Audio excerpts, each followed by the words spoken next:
Attacks being directed at innocent Israeli citizens are coming from Hamas and Palestinian Islamic Jihad. Both these terrorist groups receive support from Iran. The regime in Tehran is the most active state sponsor of terrorism in the entire world. The regime supports Shia terrorists, Sunni terrorists, and secular terrorists.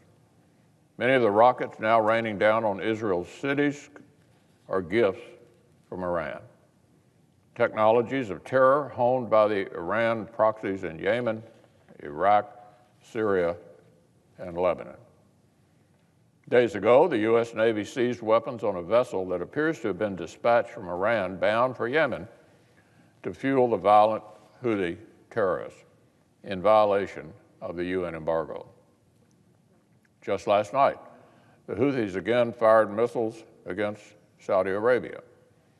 And public reporting suggests Iran's proxies, on top of assassinating Iraqi protesters, are stepping up attacks on the United States and coalition presence in Iraq as well.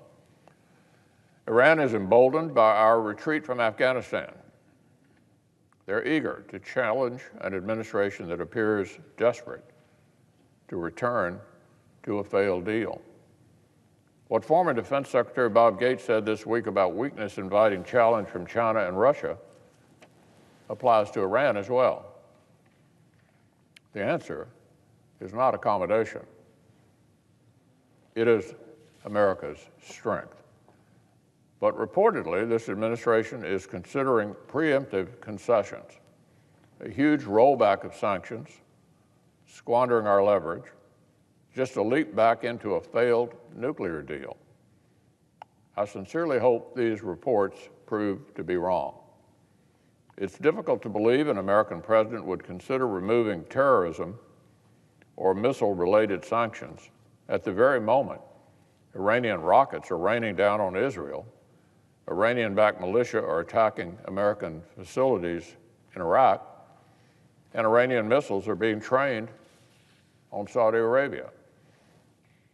I cannot understand why the administration is considering any sanctions relief to induce Tehran back into the Obama deal in the first place. It would be total malpractice to squander our leverage just to jump back into a flawed deal. That kind of preemptive capitulation would make negotiating a better deal much, much more difficult. Iran's own foreign minister has lamented that the terror masterminds of the Islamic Revolutionary Guard's Corps basically run the country. So what on earth does our administration think the successors of Soleimani would do with another influx of cash?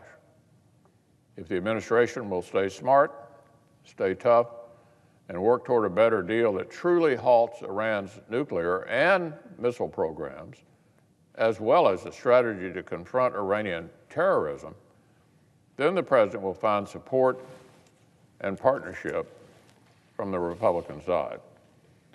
But if the administration chooses policies that leave America weaker and the world more dangerous, Republicans will stand up for the right course.